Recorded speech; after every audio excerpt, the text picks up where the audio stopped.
ಈಗ ಈ ಮರ್ಯಾದೆ ಹತ್ಯೆ ಅನ್ನೋದು ಹತ್ಯೆ ಮಾಡಿಬಿಟ್ರೆ ಮರ್ಯಾದೆ ಉಳಿಯುತ್ತಾ ಅನ್ನುವಂಥ ಯಕ್ಷ ಪ್ರಶ್ನೆ ಕಾಡ್ತಾ ಇದೆ.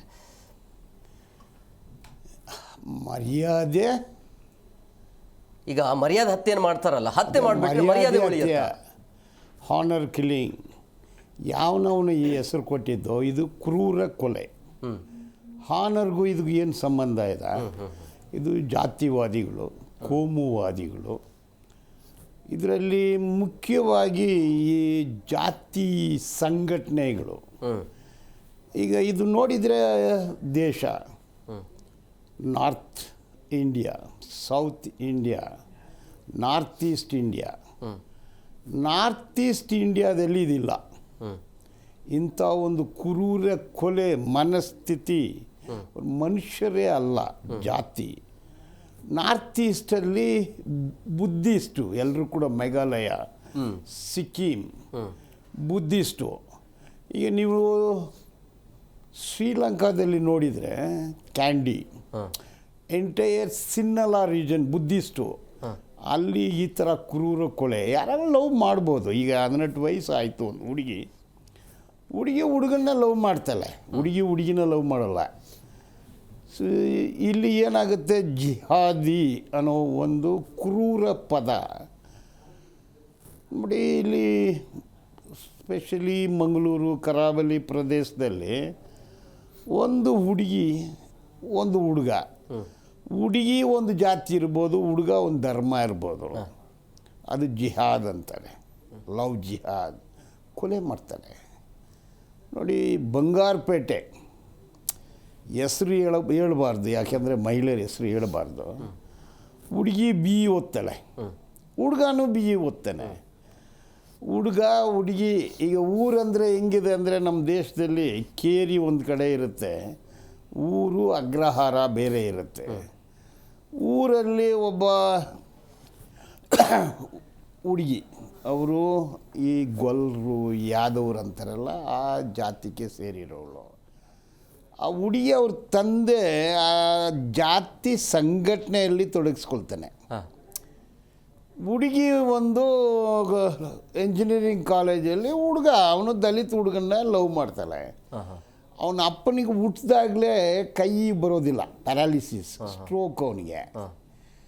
ನೋಡಿ, ಹುಡುಗಿ ಮನೆಯಲ್ಲಿ ಮಲ್ಕೊಂಡಿರ್ತಾಳೆ, ಅವ್ರ ತಾಯಿ ಇರ್ತಾಳೆ. ಆ ಪ್ಯಾರಾಲಿಸಿಸ್ ಸ್ಟ್ರೋಕ್ ಕೈಯಲ್ಲಿ ಕತ್ತಿ ಸಿಗ್ತಾನೆ, ಸಾಯಿಸ್ಬಿಡ್ತಾನೆ. ಈ ಥರ ಸುಮಾರು ಹೇಳ್ಬೋದು. ಈಗ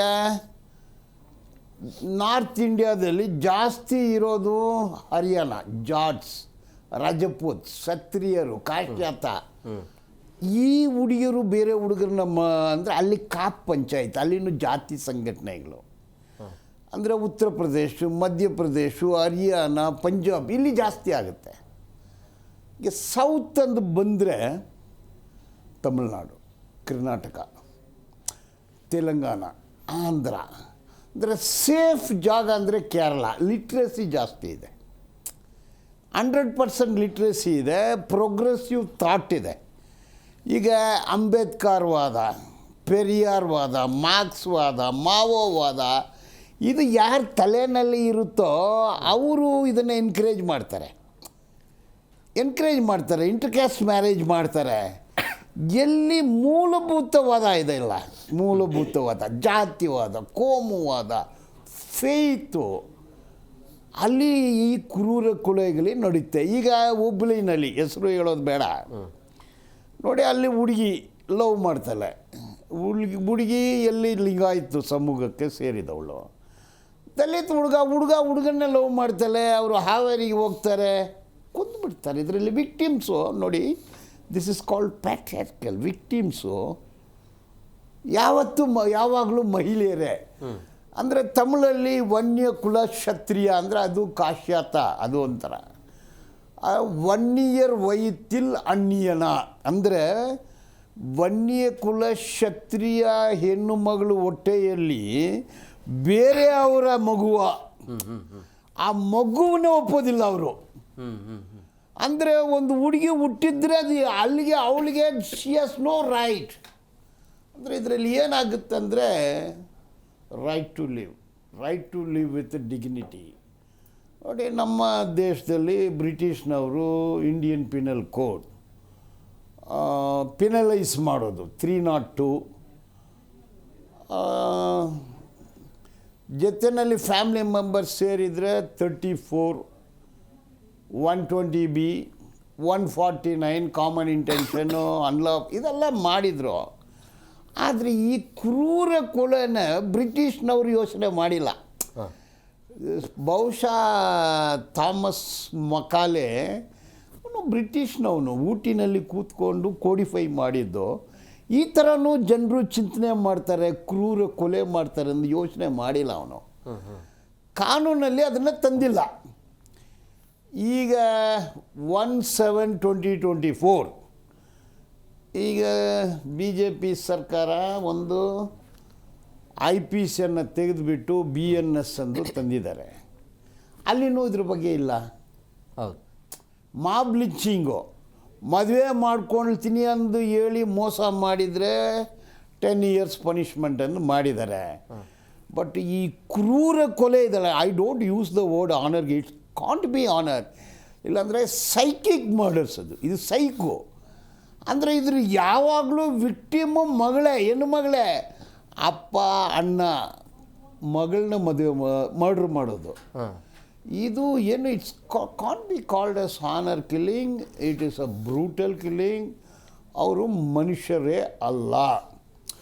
ನೋಡಿ, ಇದುವರೆಗೆ ಕಾನೂನಿಲ್ಲ. ಈಗೇನೋ ಕರ್ನಾಟಕ ಸರ್ಕಾರ ನಾವು ಕಾನೂನು ಮಾಡ್ತೀವಿ. ಎಂಥ ಕಾನೂನು ಅಂದರೆ ಹ್ಯಾಂಗಿಂಗ್ ಕೊಡ್ತೀರ ಅವರಿಗೆ. ಇದು ಈಗ supreme court 2006 Lata Singh versus state of UP ಅಲ್ಲಿ ಹೇಳಿದರು ಕಾನೂನು ಮಾಡಬೇಕಂದು ಹೇಳಿದರು. 2010 ಹೇಳಿದರು, 2018 ಹೇಳಿದರು. ಬಟ್ ಕ್ರೂರ ಕೊಲೆ ಇದೇನು ಹಾನರ್ ಕಿಲ್ಲಿಂಗ್ ಅಂದು ಹೇಳಿರೋವನಿಗೆ who branded this as honour killing. ಅವನ ಮನಸ್ಥಿತಿ ಏನಿದೆ? Why we call it as honour killing? It's not honour, it's a mindset. ನೋಡಿ, ಇದು ಮನೆಯಲ್ಲೇ ಈಗ ಬಂಗಾರಪೇಟೆ ಹೇಳಿದ್ದೀನಲ್ಲ, ನಾನು ಆಸ್ ಎ ಲಾಯರ್ ನಾನು ಆ ಕೇಸ್ ಫೈಲ್ ಓದಿದ್ದೀನಿ. ಈಗ ಮಗಳು ಮನೆಯಲ್ಲಿ ಇರ್ತಾಳೆ, ಹೆಂಡತಿ ಇನ್ನೊಂದು ರೂಮಲ್ಲಿ ಇರ್ತಾಳೆ, ಇನ್ನೊಂದು ಮಗಳು ಇನ್ನೊಂದು ರೂಮಲ್ಲಿ ಇರ್ತಾಳೆ. ಇಲ್ಲ ಸಣ್ಣ ಮನೆ ಆದರೆ ಒಂದು ಕಡೆನೇ ಮಲಗ್ತಾರೆ. ಈ ಪೊಲೀಸು ತನಿಖೆ ಮಾಡ್ತಾರೆ, FIR. ಪೊಲೀಸರಿಗೂ ಒಂದು ಪ್ರೋಗ್ರೆಸಿವ್ ಥಿಂಕಿಂಗ್ ಇಲ್ಲ.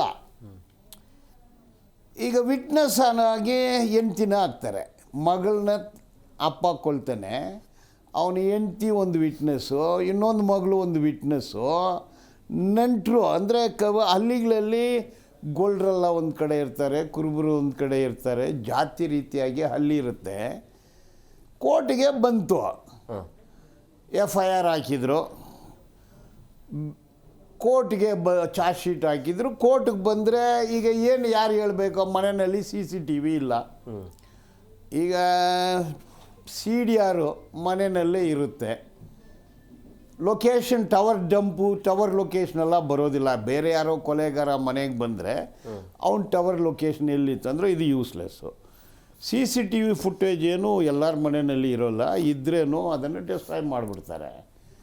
ಎಂಟೈರ್ ಫ್ಯಾಮ್ಲಿನ ಸಾಕ್ಷಿದಾರರಾಗಿ ಹಾಕಿದ್ರು. ಎಲ್ಲರೂ ಆ ಸ್ಟೈಲು ಪ್ರತಿಕೂಲ ಸಾಕ್ಷಿ ಹೊರಗೆ ಬಂದುಬಿಟ್ಟ. ಅಂದರೆ ಈ ಕೊಲೆಗಳು ಏನಾಗುತ್ತೆ ಅಂದರೆ ಫ್ಯಾಮ್ಲಿ ಎಲ್ಲ ಸೇರಿ ಕೊಲೆ ಮಾಡ್ತಾರೆ. ಅಂದರೆ ಕಾನ್ಸ್ಪಿರಸಿ ಯಾರಿಗೆ ಗೊತ್ತಾಗುತ್ತೆ? ಹೆಂಡತಿ ಹೆಂಗೆ ಬಂದು ಹೇಳ್ತಾಳೆ? ಓಲ್ ಫ್ಯಾಮ್ಲಿನೇ ಜಾತಿ ರೀತಿಯಾಗಿ ಮೂಲಭೂತವಾಗಿ ಈ ಕೆಟ್ಟ ಚಿಂತನೆಯಿಂದ ಸೈಕಿಕ್ ಥಿಂಕಿಂಗ್ ಬರುತ್ತೆ. ಕಾನೂನೇ ಇಲ್ಲ.